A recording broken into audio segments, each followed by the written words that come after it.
Hello friends, RK success centre में आपका स्वागत है। तो आइए आज हम लोग देखेंगे गोलीय दर्पण।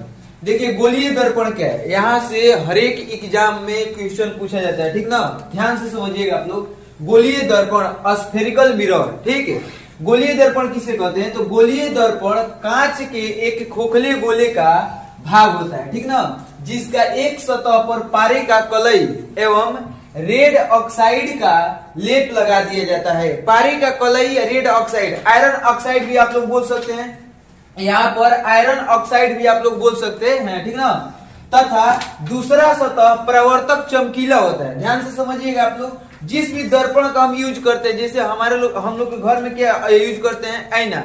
तो जो आईना होता है उसमें एक जो सतह होता है, जिसे दो सतह होता है, ठीक ना। एक प्रवर्तक सतह होता है और एक सतह कांच का होता है, ठीक ना। दोनों क्या होता है, कांच का होता है। और एक सतह को हम लोग क्या कर देते हैं, पेंट कर देते हैं, और एक सतह को छोड़ देते हैं प्रवर्तक सतह देखने के लिए, ठीक ना। तो इसी तरह से आप लोग ध्यान से समझिएगा कि गोलीय दर्पण किसे कहते हैं। तो गोलीय दर्पण कांच के खोखले गोले का भाग होता है, ठीक ना, जिसका एक सतह चमकीला होता है और एक सतह पर कलई किया हुआ रहता है। रेड ऑक्साइड का क्या लगा दिया जाता है, लेप लगा दिया जाता है, और पारे का क्या कर दिया जाता है, कलई कर दिया जाता है, ठीक ना। अब थोड़ा सा ध्यान से समझिएगा, गोलीय दर्पण होते कितने प्रकार के? गोलीय दर्पण मुख्यतः दो प्रकार के होते हैं। गोलीय दर्पण मुख्यतः कितने प्रकार के होते हैं? दो प्रकार के होते हैं। एक उत्तल दर्पण कॉन्वेक्स मिरर, और एक क्या होता है, अवतल दर्पण कॉनकेव मिरर, ठीक ना। अब थोड़ा ध्यान से हम लोग समझेंगे यहाँ पर कि गोलीय दर्पण कैसे, उत्तल दर्पण क्या होता है, अवतल दर्पण क्या होता है। ध्यान से समझिएगा। जैसे मान लीजिए कि यह एक गोलीय दर्पण है, ठीक ना। अब जब हम लोग गोलीय दर्पण को बीच से मिचार दे, ध्यान से समझिएगा आप लोग, जब गोलीय दर्पण को बीच से हम लोग मिचार देते हैं, ठीक ना, इसको मान लीजिए बीच से यहाँ से मिचार दिया, ठीक है। तो इसमें दो दर्पण बन गया है, एक उत्तल दर्पण और एक क्या बन गया, अवतल दर्पण। इसको हम बीच से मिचार दिए तो एक क्या बन गया, उत्तल दर्पण, और एक क्या बन गया, अवतल दर्पण। ध्यान से समझिएगा। दर्पण के हमेशा दाएं तरफ, मतलब दाएं साइड को हमेशा पेंट किया जाता है। आप लोग इस बात को एकदम ध्यान से समझिएगा कि दर्पण के हमेशा दाएं साइड को क्या करते हैं, हम लोग पेंट करते हैं। ध्यान से समझिए। पेंट का मतलब हुआ, जैसे दो दर्पण, गोलीय दर्पण में कितना होता है, मुख्यतः कितने प्रकार के होते हैं, दो प्रकार के, उत्तल दर्पण, अवतल दर्पण। इसका भी हम लोग क्या दाएं तरफ को क्या करेंगे, पेंट करेंगे, और इसके क्या करेंगे, दाएं तरफ को क्या करेंगे, पेंट करेंगे, ठीक ना। ध्यान से आप लोग समझिएगा तो समझ में आ जाएगा, ठीक ना। देखिए गोलीय दर्पण के मुख्यतः दो भाग होते हैं, एक उत्तल एक अवतल। दोनों क्या होते हैं, दर्पण होते हैं, ठीक ना। अब थोड़ा सा आप लोग ध्यान से समझिएगा। यदि हम एक गोलीय दर्पण को बीच से मिचार दे तो उसमें दो दर्पण, एक उत्तल दर्पण और एक क्या प्राप्त होता है, अवतल दर्पण प्राप्त होता है। एक उत्तल दर्पण और एक क्या प्राप्त होता है, अवतल दर्पण। आप लोग इस बात को एकदम ध्यान से समझिएगा कि दर्पण का हमेशा दाएं साइड को पेंट किया जाता है। दर्पण के हमेशा दाएं साइड को क्या किया जाता है, पेंट किया जाता है। जैसे आप लोग कभी भूल जाइएगा कि कौन सा उत्तल दर्पण है, कौन सा अवतल दर्पण है, तो आप लोग एक गोला बना लीजिएगा और इस गोला को बीच से क्या कर दीजिएगा, आप लोग मिचार दीजिएगा, ठीक ना। और दोनों तरफ दाएं साइड, हमेशा किस तरफ, दाएं साइड को क्या करते हैं, हम लोग पेंट करते हैं। तो इससे पता चल जाएगा पहले वाला क्या हो गया, उत्तल, और दूसरे हो गया क्या हो गया, अवतल दर्पण, ठीक ना। अब देखिए यहाँ पर कि उत्तल दर्पण का, अब उत्तल दर्पण किसे कहते हैं, उत्तल दर्पण कॉन्वेक्स मिरर, ठीक ना। उत्तल दर्पण के प्रवर्तक सतह अंदर की ओर नहीं। ध्यान से समझिएगा आप लोग। उत्तल दर्पण के प्रवर्तक सतह ऊपर या ऊपर की ओर क्या होता है, उभरा हुआ रहता है। उत्तल दर्पण को अपसारी दर्पण कहते हैं। कभी कभी क्वेश्चन पूछ लेता है कि हम लोग उत्तल दर्पण को किस दर्पण के नाम से जाना जाता है, तो अपसारी दर्पण के नाम से जाना जाता है। कभी क्वेश्चन में पूछता है 2 अंक में कि उत्तल दर्पण को अपसारी दर्पण क्यों कहते हैं, तो क्योंकि यह अनंत से चली प्रकाश की किरणों को क्या करता है, फैलाता है। उत्तल दर्पण अनंत से चली प्रकाश की किरणों को क्या करता है, फैलाता है, जबकि अवतल दर्पण अनंत से चली प्रकाश की किरणों को क्या करता है, तो सिकोड़ता है, ठीक ना। इसीलिए उत्तल दर्पण का प्रयोग साइड मिरर के रूप में होता है, सड़क पर लगे परावर्तक लैंप में किया जाता है। उत्तल दर्पण का प्रयोग किसमें किया जाता है, तो साइड मिरर में, सड़क पर लगे परावर्तक लैंप में, सरल सूक्ष्मदर्शी में किया जाता है। अब एक सवाल आएगा बार बार कि साइड मिरर क्या होता है। जो गाड़ी का किनारे वाला ऐना होता है, ऐनक होता है, उसको हम लोग क्या बोलते हैं, साइड मिरर बोलते हैं, जिससे पीछे का दृश्य देखा जा सकता है, ठीक ना।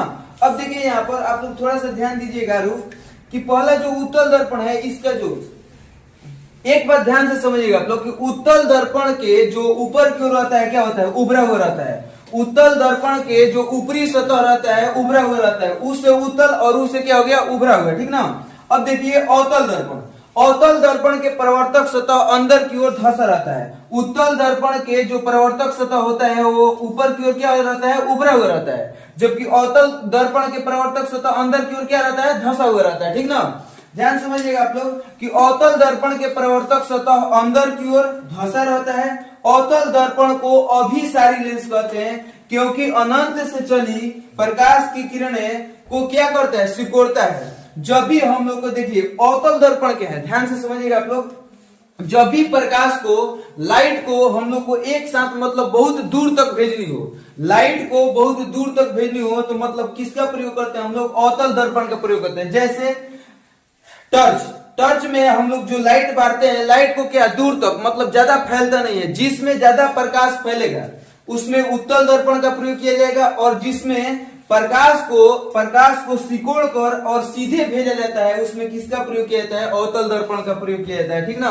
तो अवतल दर्पण में मतलब अवतल दर्पण का प्रयोग कहाँ कहाँ किया जाता है, तो अवतल दर्पण का प्रयोग दाढ़ी बनाने में, अग्रदीप में, सर्च लाइट में, टर्च में, डॉक्टर द्वारा आंख कान नाक को जांच करने में किया जाता है, ठीक ना। और अवतल दर्पण का प्रयोग सोलर कुकर में भी किया जाता है। अवतल दर्पण का प्रयोग गाड़ी के हेडलाइट क्या होता है, जो गाड़ी का हेडलाइट होता है, जैसे मोटरसाइकिल या कार का हेडलाइट जो होता है, आगे का लाइट को बोलते हैं हम लोग हेडलाइट, ठीक ना। तो जो आगे का लाइट होता है उस लाइट का प्रयोग हम लोग करते हैं थोड़ा दूर तक देखने के लिए, जिससे प्रकाश थोड़ा सीधी जाए, ठीक ना। तो उसमें क्या प्रयोग करते हैं, अवतल दर्पण। सब मिलाकर एक बात बोले तो आप लोग यह ध्यान में रखिएगा कि जब उत्तल दर्पण का प्रयोग प्रकाश को फैलाने में किया जाता है, जबकि अवतल दर्पण का प्रयोग प्रकाश को सिकोड़ने में किया जाता है। इसलिए इसको अपसारी और इसलिए इसको क्या बोलते हैं, अभिसारी दर्पण बोलते हैं। दोनों गोलीय दर्पण का भाग है। एक गोलीय दर्पण को जब हम लोग बीच से क्या करेंगे, मिचार देंगे, तो एक भाग उत्तल और एक भाग क्या प्राप्त होता है, अवतल प्राप्त होता है। आई होप कि आप लोग समझ गए होंगे। अब हम लोग समझेंगे कि इसमें फोकस क्या होता है, मुख्य फोकस क्या होता है, प्रधान अक्ष क्या होता है, प्रिंसिपल एक्सिस क्या होता है, ठीक ना। इस प्रकार से वक्रता केंद्र क्या होता है, ठीक है। चलिए दोस्तों, तो आइए अब हम लोग देखते हैं कुछ मुख्य परिभाषा, ठीक ना। कुछ मुख्य परिभाषा मतलब हम लोग समझेंगे कि दर्पण में क्या क्या होता है, ठीक ना। सबसे पहला है वक्रता केंद्र, ध्रुव या पोल, वक्रता त्रिज्या, ध्रुव या पोल। उसके बाद हम लोग देखेंगे क्या, प्रधान अक्ष, पीसी, प्रिंसिपल एक्सिस, ठीक ना। उसके बाद हम लोग देखेंगे फोकस। देखिए ध्यान से समझिए क्या होता है। जैसे पहले में क्या लिखा गया है, वक्रता केंद्र सी। वक्रता केंद्र को हम लोग सी से सूचित करते हैं, ठीक ना। गोलीय दर्पण जिस खोखले गोले का भाग होता है उसका केंद्र ही वक्रता केंद्र कहलाता है। जैसे आप लोग समझिएगा, जैसे मान लीजिए कि यह गोलीय दर्पण है, यह गोलीय दर्पण है, खोखला है, तो इसमें केंद्र होगा ना, इसमें केंद्र होगा, ठीक है। तो जो केंद्र है, यदि इसको हम यहां से मिला दे, तो जिसे केंद्र को हम लोग सी से मान लेते हैं, ठीक ना। क्या मान लेते हैं, सी मान लेते हैं, ठीक है।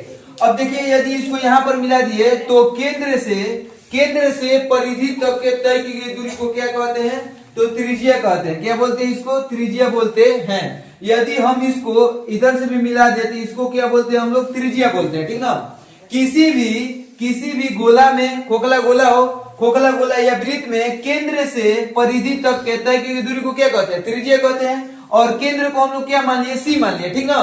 तो क्वेश्चन में बोल रहा है कि गोलीय दर्पण जिस खोखले गोले का भाग होता है, गोलीय दर्पण जिस खोखले गोले का भाग होता है उसका केंद्र ही वक्रता केंद्र कहलाता है। जैसे यदि हम इसको यहां से मिचार दें और इसको यहां से मिचार दें, तो आप लोग ध्यान से समझिएगा कि इसमें दो गो दर्पण बना। इसको क्या बोलेंगे हम लोग, इसको हम लोग बोलेंगे उत्तल दर्पण, क्योंकि इसका परावर्तक सतह ऊपर की ओर क्या है, उभरा हुआ है। और इसको क्या बोलेंगे हम लोग, अवतल दर्पण। इसको देखिए हमेशा दर्पण के दाएं तरफ पेंट किया जाता है, ठीक ना।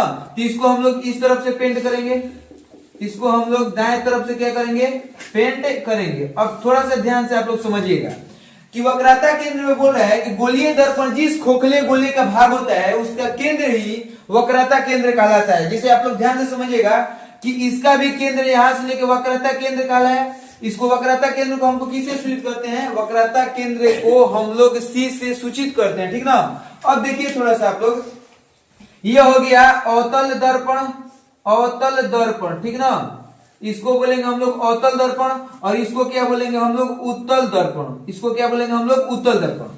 अब थोड़ा सा और समझेंगे कि ध्रुव या पोल किसे कहते हैं, ध्रुव या पोल किसे कहते हैं। तो दर्पण के मध्य बिंदु को क्या बोलते हैं, ध्रुव कहते हैं। ध्रुव को ही इंग्लिश में पोल बोला जाता है, ठीक ना। हम हिंदी में लिख दिए यहाँ पर, पोल को पी से सूचित किया जाता है। देखिए दर्पण के, जैसे मान लीजिए कि ये क्या हुआ, ये वाला भाग क्या हुआ, तो ये वाला भाग को हम लोग बोलेंगे अवतल दर्पण, ठीक ना। तो अवतल दर्पण के जो मिड पॉइंट मतलब जो बीच में मध्य बिंदु को क्या बोलते हैं, तो इसको हम लोग पी से सूचित करेंगे, क्या, पोल कहेंगे। इसको हम लोग क्या बोलेंगे, उत्तल दर्पण। तो उत्तल दर्पण के भी जो बीच मध्य वाला भाग है उसको हम लोग क्या लिखेंगे, पी।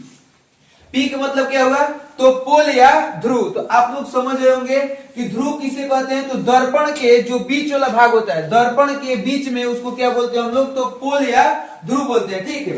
अब वक्रता त्रिज्या किसे कहते हैं, तो गोलीय दर्पण जिस खोखले गोले का भाग होता है उसका त्रिज्या ही वक्रता त्रिज्या कहलाता है। जैसे ये क्या था, गोलीय दर्पण था, इसको यदि हम ऐसे मिला देते, ये क्या था, गोलीय दर्पण था। इसको हम विचार कर यहाँ से दो दर्पण प्राप्त किए हैं, एक उत्तल दर्पण और एक क्या, अवतल दर्पण। तो इसका त्रिज्या ही वक्रता त्रिज्या कहलाता है। जैसे वक्रता केंद्र से जो पोल के बीच की दूरी होती है उसको हम लोग क्या बोलते हैं, त्रिज्या बोलते हैं। किसी भी दर्पण या दर्पण, उत्तल दर्पण हो, कॉन्वेक्स मिरर हो या कॉन्केव मिरर हो, हम लोग वक्रता केंद्र से पोल तक के तय की गई दूरी को क्या बोलते हैं, वक्रता त्रिज्या बोलते हैं। इसी तरह से उत्तल दर्पण में वक्रता केंद्र से पोल तक की तय की गई दूरी को क्या बोलते हैं हम लोग, वक्रता त्रिज्या बोलते हैं। याद रहे कि वक्रता त्रिज्या को आर से सूचित किया जाता है, जबकि वक्रता केंद्र को सी से सूचित किया जाता है, ठीक ना। अब देखिए क्या है, प्रधान अक्ष पीसी। प्रधान अक्ष क्या होता है, ध्यान से समझिएगा आप लोग। पीसी मतलब प्रिंसिपल एक्सिस, वक्रता केंद्र और ध्रुव को मिलाने वाली रेखा को ही प्रधान अक्ष बोला जाता है। जैसे आप लोग यहाँ ध्यान से समझिएगा, जैसे मान लीजिए कि यह एक कौन सा दर्पण हो गया, तो अवतल दर्पण हो गया। यह एक अवतल दर्पण हो गया और इसका यह मिड पॉइंट पोल हो गया, ध्रुव हो गया। और यहाँ पर इसका वक्रता केंद्र है, यहाँ पर हम मान लेते हैं इसका क्या, वक्रता केंद्र सी मान लेते हैं। और यदि इसको हम आपस में मिला देते हैं, ठीक ना, आपस में क्या करते हैं, मिला देते हैं, तो इसी को हम लोग बोलते हैं प्रिंसिपल एक्सिस। मतलब क्या हो गया, मुख्य अक्ष, या इसको हम लोग प्रधान अक्ष बोल सकते हैं, ठीक ना। अब थोड़ा सा ध्यान से समझिएगा कि वक्रता केंद्र और ध्रुव को मिलाने वाली रेखा को ही प्रधान अक्ष कहते हैं। प्रधान अक्ष किसे कहते हैं, एकदम सिंपल सा है। कोई भी दर्पण लीजिए, दर्पण का मिड पॉइंट को हम लोग क्या बोलते हैं, पोल बोलते हैं। उस दर्पण में वक्रता केंद्र होगा, तो वक्रता केंद्र को जब हम लोग वक्रता केंद्र से ध्रुव को मिलाते हैं आपस में, इसको आगे भी बढ़ा सकते हैं। इसको बोलते हैं हम लोग क्या बोलते हैं, पीसी को हम लोग क्या बोलते हैं, प्रिंसिपल एक्सिस, ठीक ना। इसको हम लोग आगे भी क्या कर सकते हैं, बढ़ा सकते हैं, ठीक है। अब आ गया क्या, मेन होता है फोकस। फोकस किसे कहते हैं, तो थोड़ा सा आप लोग ध्यान से समझिएगा। वक्रता केंद्र और ध्रुव के मध्य दूरी को क्या कहते हैं, फोकस कहते हैं। जैसे देखिए यहाँ पर ये क्या हो गया, वक्रता केंद्र, यह क्या हो गया, ध्रुव। ध्यान से समझिएगा आप लोग, इसको बोलते हैं हम लोग वक्रता केंद्र और इसको क्या बोलते हैं, हम ध्रुव बोलते हैं। तो क्वेश्चन में बोल रहा है कि वक्रता केंद्र एवं ध्रुव के मध्य दूरी को क्या बोलते हैं, हम लोग फोकस बोलते हैं। जैसे यहाँ पर हो गया ध्रुव पोल और यहाँ पर हो गया वक्रता केंद्र, इसके बीच के जो मध्य बिंदु होता है उसको हम लोग क्या बोलते हैं, फोकस बोलते हैं। जैसे मान लीजिए कि यह अवतल दर्पण है और अवतल दर्पण के यहाँ पर हो गया पोल, मतलब ध्रुव हो गया, और ध्रुव से जो वक्रता केंद्र है इनके बीच की दूरी 20 सेंटीमीटर हो। इनके बीच की दूरी कितना सेंटीमीटर हो, 20 सेंटीमीटर हो। तो वक्रता जो फोकस होगा कहां पर होगा, तो एकदम मिड पॉइंट में, मतलब यहां पर फोकस होगा। तो इधर 10 सेंटीमीटर और इधर क्या हो जाएगा, 10 सेंटीमीटर, ठीक ना। तो आप लोग एकदम ध्यान से समझिएगा कि जो ध्रुव होता है, ध्रुव एवं वक्रता केंद्र के जो बीच होता है, मिड पॉइंट होता है, उसको हम लोग क्या बोलते हैं, फोकस बोलते हैं। इसीलिए यहां पर हम लिख दिए हैं कि फोकस दूरी F बराबर R/2। r/2 यदि हम लोग वक्रता त्रिज्या को आधा कर दे तो क्या प्राप्त हो जाता है? फोकस प्राप्त होता है। जैसे क्वेश्चन में पूछेगा कि यदि एक अवतल दर्पण की वक्रता त्रिज्या 30 सेंटीमीटर है, जिसे मान लीजिए कि यह एक कॉन्केव मिरर है, अवतल दर्पण है। यदि अवतल दर्पण की वक्रता त्रिज्या मतलब यहां से लेके यहां तक 30 सेंटीमीटर है, 30 सेंटीमीटर है, तो फोकस दूरी क्या होगा? तो यदि हम लोग वक्रता त्रिज्या को आधा कर दे तो फोकस दूरी कितना हो जाएगा? तो 30/2 मतलब कितना हो जाएगा? 15 सेंटीमीटर। कितना सेंटीमीटर? ठीक इसका उल्टा भी क्या है? संभव है। जैसे F बराबर r/2 तो r बराबर क्या हो जाएगा? 2f। क्वेश्चन में बोलेगा यदि एक अवतल दर्पण की वक्रता त्रिज्या 40 सेंटीमीटर है तो फोकस दूरी कितना हो जाएगा? तो 20 सेंटीमीटर। यदि वक्रता त्रिज्या देकर फोकस दूरी पूछे तो हम लोग आधा करेंगे, और यदि फोकस दूरी देकर वक्रता त्रिज्या पूछे तो हम लोग क्या करेंगे? दोगुना करेंगे। ठीक ना? आई होप कि आप लोग अच्छा से समझ गए होंगे। ठीक ना? अब मिलते हैं नेक्स्ट वीडियो में इसके परिवर्तन के साथ में। चलिए।